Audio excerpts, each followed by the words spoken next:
Hi, hello. Welcome to the episode of Isaiah's Newsstand. It's your host, Isaiah Edwards. The date is April the 28th, 2025.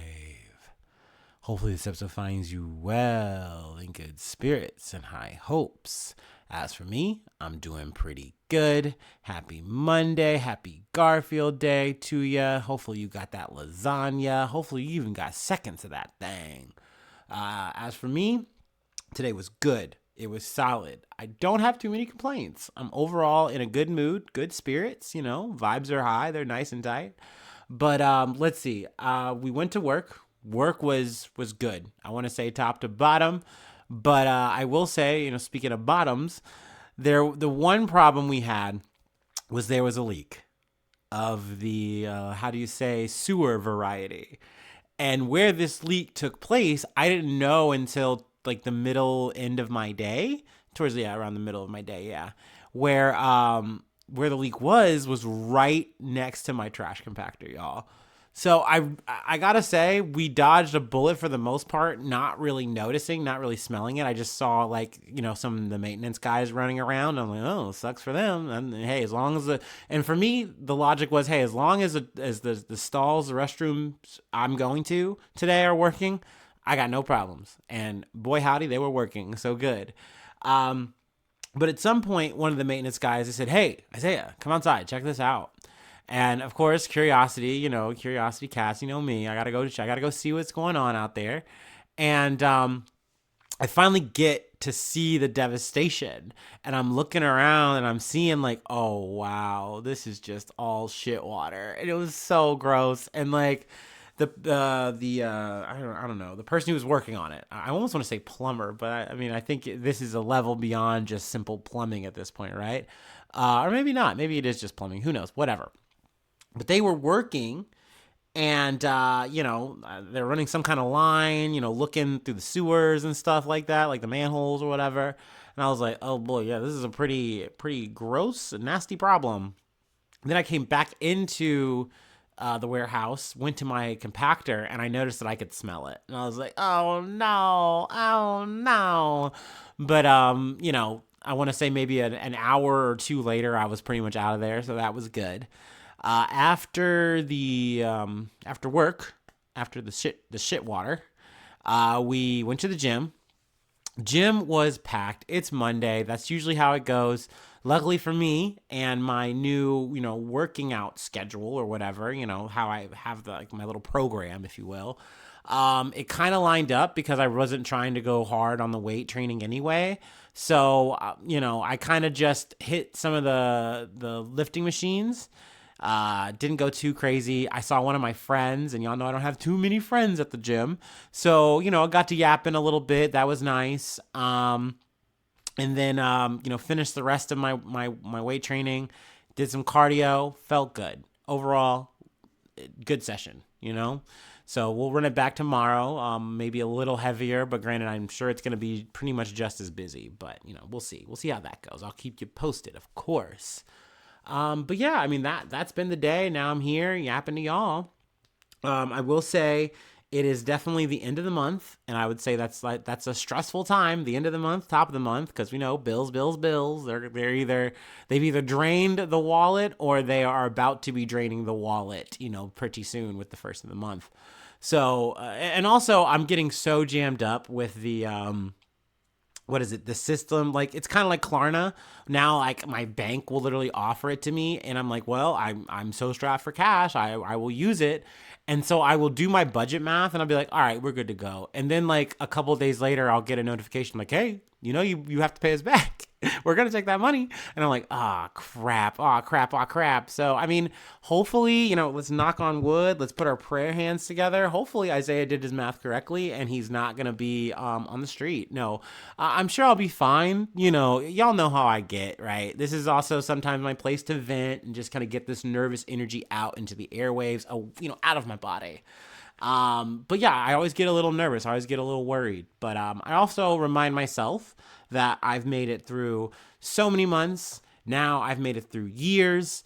by myself on my own, making it happen, paycheck to paycheck. Yeah, it's shitty, it's hard, and it's not always fun, but we make do. We make it happen. So here's hoping that this is just going to be another one and we're going to be good, so here's to that. But yeah, enough personal blah, blah, blah. Let's go ahead and do our startup and get into some news.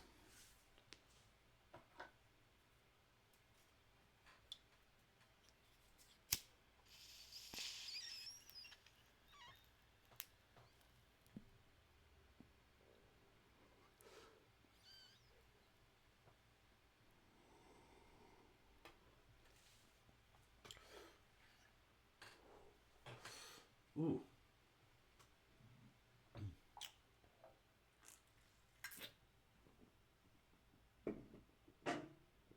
Oh. Okay. First story comes from the Associated Press. Russia declares a 72-hour ceasefire in Ukraine for next week to mark Victory Day in World War II.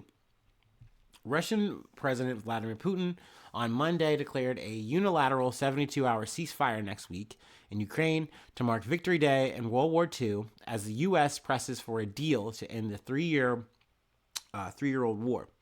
Kyiv insisted on a longer and immediate truce. The Kremlin said the truce, ordered on humanitarian grounds, will run from the start of May 8th and last through the end of May 10th to mark Moscow's defeat of Nazi Germany in 1945, Russia's biggest secular holiday. That timing means the truce would start around 2100 GMT or 5 p.m. EDT on May 7th, lasting until 2100 GMT or 5 p.m. EDT on May 10th. Ukraine, which has previously agreed to U.S. President Donald Trump's proposal for a full 30-day ceasefire, dismissed Putin's move as window dressing. If Russia truly wants peace, it must ceasefire immediately, Ukrainian Foreign Minister Andrei Sybiha said, according to the ministry. He emphasized that Kyiv is ready for a lasting, reliable, and complete ceasefire for at least 30 full days. It seems like Ukraine, in this quick moment, in this, short time in history right now, it seems that Ukraine and the U.S. are in the same boat here. They're pretty lockstep in this idea of no, there should be at least a 30-day ceasefire where we actually stop. It's also worth noting, too, because I didn't talk about this from the last time I covered it. The Easter Day truce really wasn't much of a truce. They still kept fighting. Russia didn't stop. Ukraine didn't really stop then. And so it just kind of kept going through. So I think that's also another fear here, that this is just kind of a false, empty, fragile kind of thing that Putin wants to kind of do just to either buy time, play for, performance's sake. I think it also puts Ukraine in an annoying position, right? Where if you don't give full-throated support, Donald Trump and the administration might turn on you and say you're not being compliant. You're not being a team player. In fact, you're being the bad guy. So, but in this moment, it does seem that Donald Trump has kind of had it. It seems like they're no, we need to have something real here. This isn't enough. But we'll see. We'll see if this comes to pass, if it comes to fruition, if we get a bigger ceasefire. That would be nice. It'd be nice to actually be sitting down and actually talking about peace. But I feel like Russia is just kind of playing the game at this point. So yeah, I did want to start off with that, talk about that, and we can go ahead and move on to our next story. Actually, I gotta say shout out to Mama Bear. She sent me a link to this story, a little YouTube video. They were, I think it was the Associated Press was driving around Spain while during this whole power outage situation that we're about to get into. So I appreciate that. That's nice. I like when y'all, whether it be family, friends, strangers even, send me some news, send me some good stuff. I always love that. It helps the process. It makes it easier for me and hopefully provides a better product at the end of the day. And regardless, I just like this being as communal as possible. Whether it's with my loved ones, whether once again it's with people I don't know, barely know, whatever. It's nice to be talking to y'all about news. It really puts a smile on my face, no matter what it is, rain, snow, sleet, hail, whatever. Y'all send me news, I'm happy about that. That puts a smile right on me. Anyway, from ABC News. Millions without power as outages hit Spain, Portugal, and parts of France, Spanish officials say. Millions of people in Spain, Portugal, and parts of southern France lost power on Monday following a severe disruption in the European electrical system, the Spanish Prime Minister said. The cause of the disruption is still unknown, Spanish Prime Minister Pedro Sanchez said in remarks Monday evening local time. The Spanish government said that it called an emergency crisis meeting to fix the situation as soon as possible. The Interior Minister of Spain declared a national emergency in multiple regions, including the communities of Madrid, Andalusia, or I'm going to say Andalusia, sure, due to the power outage.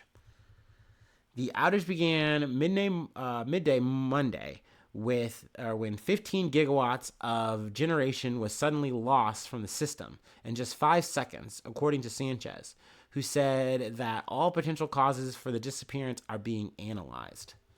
There's no evidence of cyber attack, according to European Council President Antonio Costa. Red Electrica, the corporation that operates the national electricity grid in Spain, said it is working on restoring power to mainland Spain and Portugal.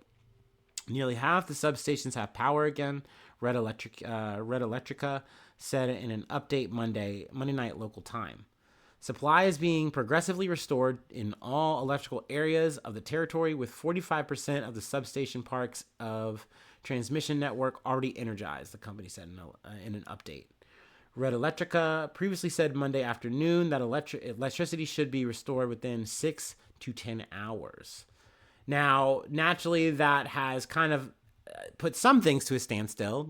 There's been a warning to saying like, hey, if you don't need to go out, stay inside, just keep it cool, chill out. The power's going to be on hopefully sooner than later. But that being said, planes were still going up in the air in Spain, which I was like, what? Really? I mean, okay, I get it. We got to get going. But I'm like, how does that work? But it hasn't been without mass delays. So it's not like we're just like moving quick as you like. It seems like some storefronts are maybe trying to stay open in this situation, make do. But you got to think everything's electronic. So it's like, okay, credit card readers and shit down. Hell, maybe even your cash register might be down. Who knows? But, I imagine if you still have a point of sale, you can still do cash sales, then you're probably going to try to stay open. Hey, I get it. You cannot knock. You cannot stop the hustle. Even if it's a Monday with no power on, I get it. Because why? We got to get that lasagna. No, I don't know. But I haven't heard of anything like tragic, any fatal thing, any casualties. So that's good. We love that part. But yeah, I'll keep you posted if I hear anything about maybe what was the cause or, if anything else kind of comes out of this power outage. But yeah, let's go ahead and move along. Some sad news coming down the pipe from ABC News. 1 dead, 12 injured after a recreational boat smashes into Clearwater Ferry in Florida. 1 person was killed and 12 people were injured when a boat struck the Clearwater Ferry in Clearwater, Florida on Sunday evening. All of the injured individuals were people on the ferry, according to Clearwater Police. Baycare Health Systems said it received a total of 9 patients on Sunday night at 3 of their hospitals and said Monday all but 1 have been treated and released. There were 45 people There were 45 people aboard the 40-foot ferry, including 2 crew members, when it was struck from behind by a 37-foot privately owned boat, police said. The boat that struck the ferry fled the scene and traveled to Bel Air Boat Ramp, the Florida Fish and Wildlife Conservation Commission said on Monday. Authorities said it was later found by a responding agency. I never thought about a boat doing a hit and run. Like, I've definitely, sadly, been involved in some way, shape, or form with a hit and run in terms of like seeing, like, having to deal with like the aftermath of it. That shit fucking sucks. I can't imagine it happening on the water. Also, I can't imagine a hit and run happening and someone's dying. Like someone died. Like that's crazy, right? I mean, I know that that's something that happens, but I mean, damn, I think technically this might be the first time we've covered something like this on the pod, if I'm being honest with you. The incident took place near the Memorial Causeway Bridge in Clearwater. Coast Guard Sector St. Petersburg was notified at approximately 8:40 p.m. The 7th Coast Guard District wrote on X, the Everything app. During a press conference on Monday, officials said there was definitely a point where these boats were fully entangled, which is crazy because, like, just in the picture I have in the thumbnail, I like this ferry looks fucked up. It definitely does, but at the same time, like, a fact that like a whole boat ran through it, like, damn, I wouldn't have guessed that. But definitely a lot of damage here. And crazy that the fucking, what is it, the little yachty over there was able to hit and then keep going. You know, that's crazy. After the crash, but also I want to say, ain't that the way when, like, you see, like, it's that classic situation of like, oh well, granted I haven't seen the yacht yet, where like, oh, you know, your car took all this damage, and then the motherfucker who hit you, it's like, oh yeah, my headlights like out, damn, that sucks, bummer, but like your shit's totaled. Yeah, I'm sorry. For some reason, there's like a cruel irony in those situations, and I hate that. After the crash, the ferry came to rest on a sandbar just south of the bridge. First responders and emergency personnel were then able to remove all patients and passengers from the ferry, police said. We were just enjoying the ride, and then all of a sudden we hear the first mate yelling, "Hey, hey, hey," one passenger told Tampa ABC affiliate WFTS. And then we looked back behind us, and this big yacht just came through the boat, said the passenger, who was riding the ferry with his 2 kids and his wife, who is 31 weeks pregnant. That'd be so scary, dude. Oh my gosh. The Coast Guard said there were 6 people on board the recreational boat, which left the scene. The captain of the recreational boat was cooperative with authorities and submitted to a breathalyzer test, but no alcohol was found. I mean, yeah, but you still fled the scene, dog. Like, what the fuck? No one has been taken into custody, and authorities are working with with the state attorney's office to determine if the incident should be categorized as a hit and run. Yes, of course it should be categorized as, like, I'm sorry. I'm beginning to wonder what's the complexion of these people. I gotta say it. Like, why are we being so lenient here? Are we serious?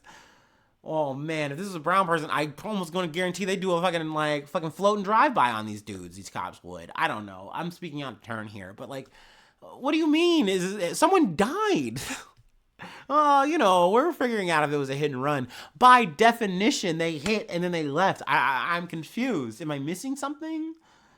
Sorry, I'm not a boatman. I'm not a ferryman. But like, something happened here that seems illegal. Whatever. Anyway. Officials said they will soon release the names of the victims along with the name of the captain of the recreational boat. We'd like to offer our deepest condolences to the loved ones of the deceased Coast Guard Commander Frederick Pugh. I'm going to say Pugh. I'm sorry. Stop. Chief of Response Sector St. Petersburg said in a statement on Monday. Coast Guard investigative officers and FWC are working to determine the cause of the collision and verify the details leading up to the incident. But yeah, that is where we're going to leave the story for now. You know, like all the stories, we will probably circle back to this if and when I get some more information. Now, this is another tragic incident, unfortunately. This is some breaking news from NBC News. 4 killed when vehicle crashes into after-school program site in Illinois. 4 people, 4 to 18 years old, were killed Monday afternoon when a vehicle struck a school camp program in Chatham, Illinois, state police said. Authorities have not indicated if they think the crash was intentional. The victims included 3 people who were outside the building and 1 who was inside, state Illinois police said in a statement. Several others were injured, officials said, including a person who was taken to the hospital by a helicopter. A vehicle drove into the east side of a bus used by the Why Not after school camp about 3:20 p.m., state police said. It struck several people inside and exited through the building's west wall, the agency said. So, like, to me, the way I'm picturing this, it's almost like the fucking, like, vehicle moved through the building like a bullet, just, like, wreaking havoc, like, you know, in whatever it was its pathway. The driver was the only person in the vehicle and has been hospitalized for injuries sustained in the incident. State police said the deadly crash was under investigation. So we don't have any details. Like I said, this is very new. Let's see. Yeah, they just kind of go into condolences and stuff like that for the statements. Once again, we will probably be coming back to this story with some more details on, what exactly happened. How did we get here? But definitely really sad. And I saw this story and I'm like, let me, because you never know when in terms of updates hit. Usually in this situation, sure, by tomorrow, the more will matriculate and we'll know more. It'll be more fleshed out. But in case it doesn't, or in case other things just kind of get in the way, I at least wanted to, put this story out here, talk about it. But yeah, let's move on. We have one more story, and I guess you could say the bag was secured, and then now the perpetrators have been secured, if you will. So we got an update. That's the hint I'm dropping. Let's go ahead and take our last break, and we'll close it out.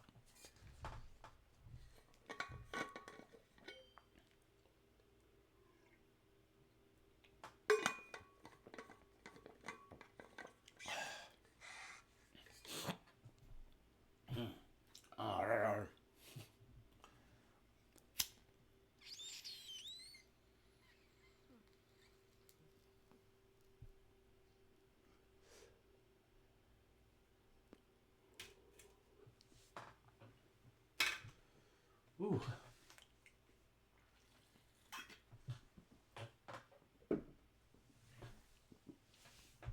All right. From CBS News, two suspects arrested.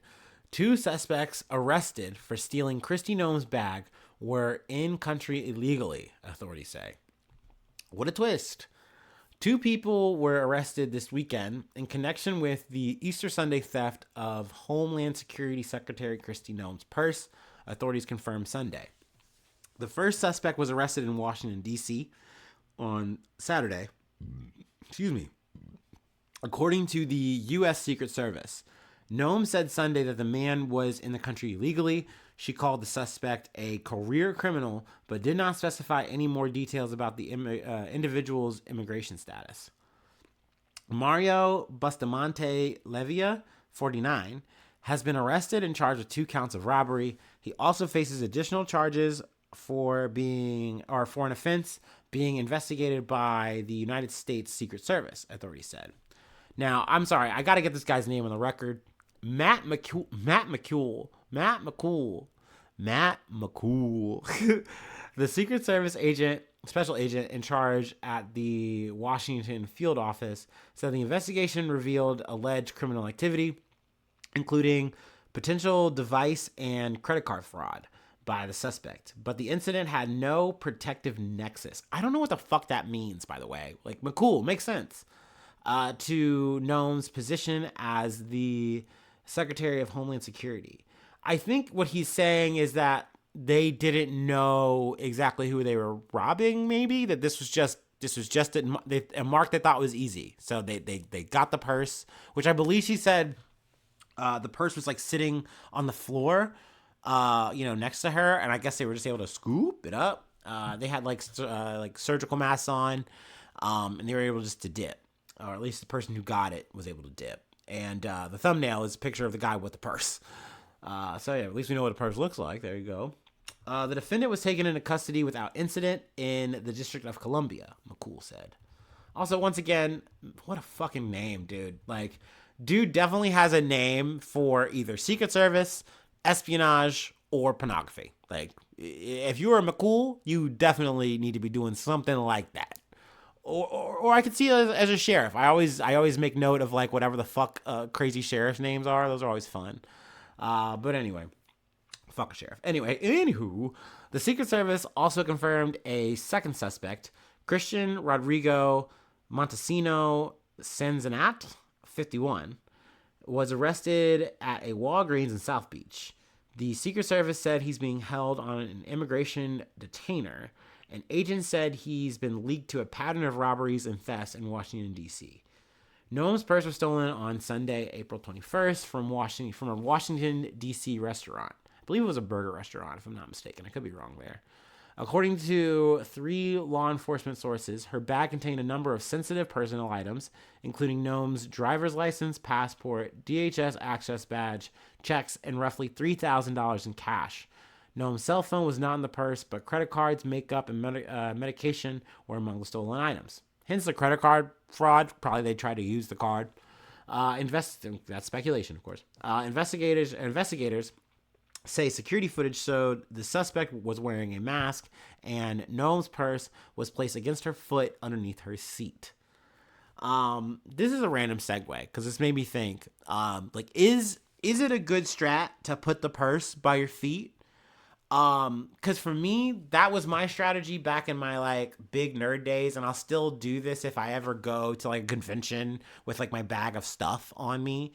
Granted, it's been a long time since I've been to a fucking con, but with me, I would do the thing where, since backpack straps are so large, I would take the book bag, I'd wrap it like around my leg and then just leave it on the floor sometimes if I was really anxious or worried or paranoid. That way you couldn't just scoop up my bag and like run away with it. You'd have to like, take me with you type shit. But granted, I understand for a little purse, you really can't do that. So is the strat still that way where it's like, hey, it's out of the way. No one should really be looking at it or seeing it. And, no one's going to go for it, right? It's out of sight, out of mind. But I imagine for someone who's, down to steal, down to be robbing and shit, that they're going to be looking for that kind of thing. And once again, I don't think this was a targeted thing in the sense of like, oh, this is Christy Noem, this asshole who's, making everybody's lives harder if you're especially, you're a person who's here illegally or whatever. I only put illegally in fucking quotations, whatever. I don't think she wasn't that kind of mark. She was just simply an easy one. And I don't know in terms of like, did they find the purse? Did they get any of the contents back or anything like that? I don't know. But that is what we know so far on the story of Christy Noem's bag. So, I mean, I guess I'll keep, once again, if we figure out any more, falls out, we will let you know. Of course, I'll let you know. I'm using the royal we there, I guess. I don't know. I don't care. Because that's it. That's the end of the episode. We're done. We made it. If you'd like to help out, support the effort, I do have a Patreon. Patreon.com/Isaiah News. End of the month is coming up. Newsy roll call coming on up. I shout you out. Plug your name. Plug a project if you'd like. Whatever. It's almost like a baby cameo. If you want it to be. It can be. So it's like, it's a $5 a month situation. Worst case, you can just look at it as a tip jar if you like. It's just saying, hey, I appreciate you pumping out this content every day. Here you go. Here's a little bit of Mooney. It is well appreciated. But that being said, free ways to hit me up, isaiahnews1@gmail.com. Feel free to follow me or the podcast on any of the socials. Other ways to help out the project, help out the effort, subscribing to the YouTube, following on TikTok, following on Spotify or Apple Podcasts, whatever you're listening on. Keeps you up with whatever episode I'm dropping that day, night, whatever. Helps out my algorithm, gets more eyeballs on me somehow, some way. You liking the episode, you leaving a comment, sharing, caring, all that stuff. It's all real and it's all good things to do. But I always try to remember to say this. It really does mean the world to me that you just listen, that you just tune in for a little bit. Even if it's not even this whole episode, even if you're not listening to this now and you just tuned in for a couple of like a minute or so just to help me out on that shit. Make sure I just want to see that Isaiah made it to tomorrow. That's dope, and I appreciate you so much for doing that. You're super fucking cool. So yeah, I mean, thanks so much for tuning in. Thanks so much for being a friend, and hopefully I see you soon for some more good news. I love ya. Bye-bye. Mwah.